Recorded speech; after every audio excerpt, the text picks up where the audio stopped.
This is problem 5.28. It is on page 249. The homogeneous wire ABC is bent into a semicircular arc and a straight section is shown and is attached to a hinge at A. Determine the value of theta for which the wire is in equilibrium for the indicated position. Now, for the wire to be in equilibrium at that position, you'd have to be able to put your finger at A and at balance. Does that make sense? So what we care about is not so much the centroidal location vertically, but the centroidal location horizontally. The centroidal location of that bent piece plus the straight piece had better lie somewhere on a vertical line with A. Does that make sense?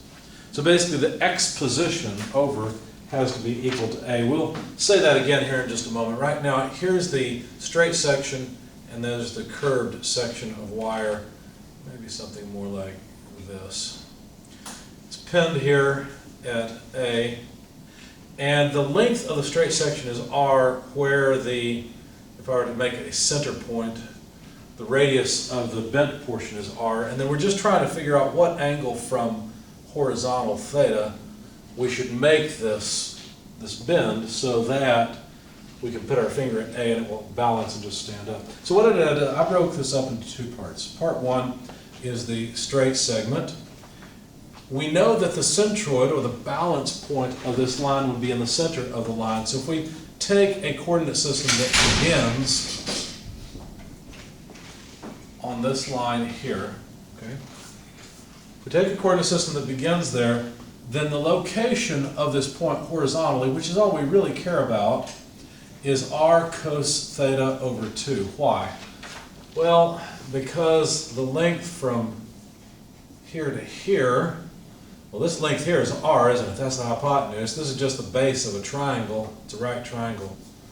And we know the angle theta is right there, or in other words, the angle theta is right here. So this length is r cos theta. Does that make sense? The horizontal length of that segment is r cos theta.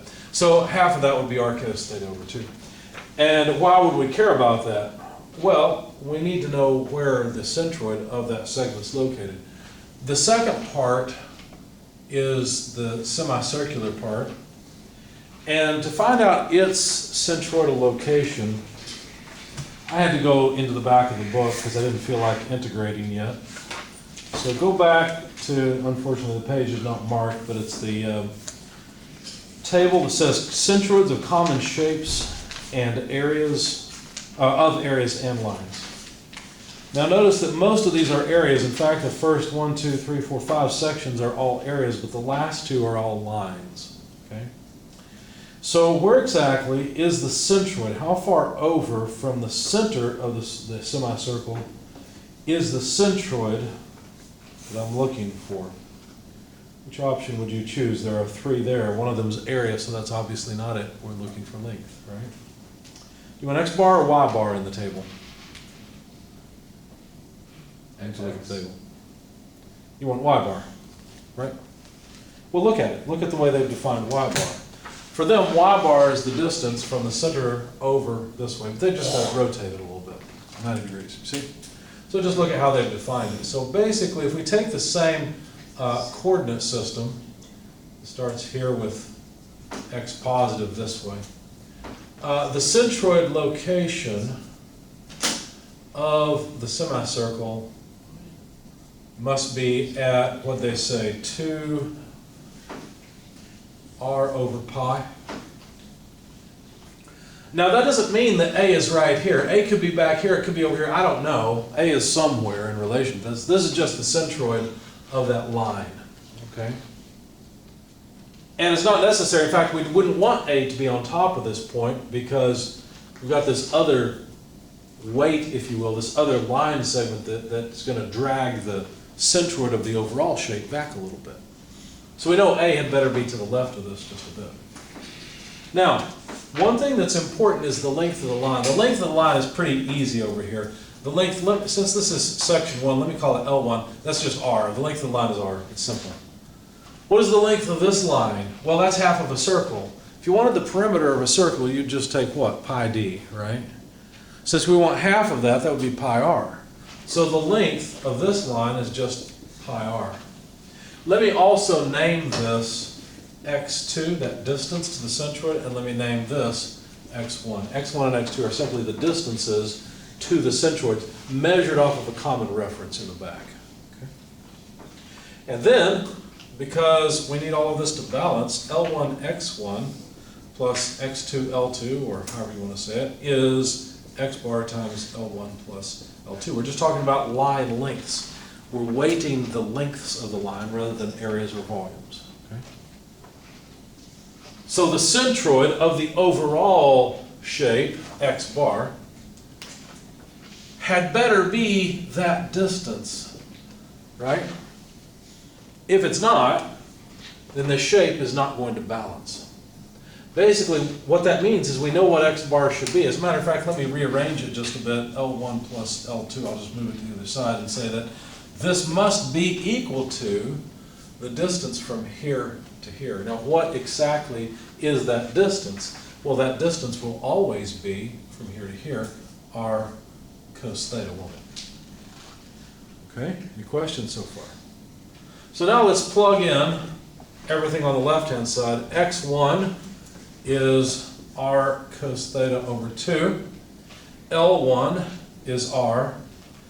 And then plus x2. Well, x2 is 2r over pi. L2 is just pi r. Let's cancel those pi's while we're at it. Divided by L1 plus L2. Well, that's just r plus pi r. Now notice what happens. R and R appear in both of these terms. If I cancel an R here with one up here, what am I left with for this term? Here I'm left with pi. What am I left with here? Left with 1. A lot of students make the mistake of saying it cancels out completely. It's gone. It's 0. No, it's not. This is 1 times R. I've just canceled the R, not the 1. Be careful about that. Okay?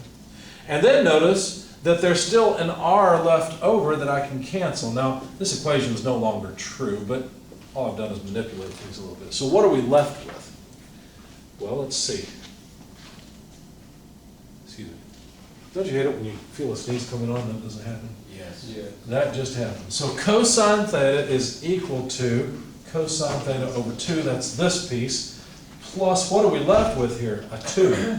That's it. Divided by 1 plus pi.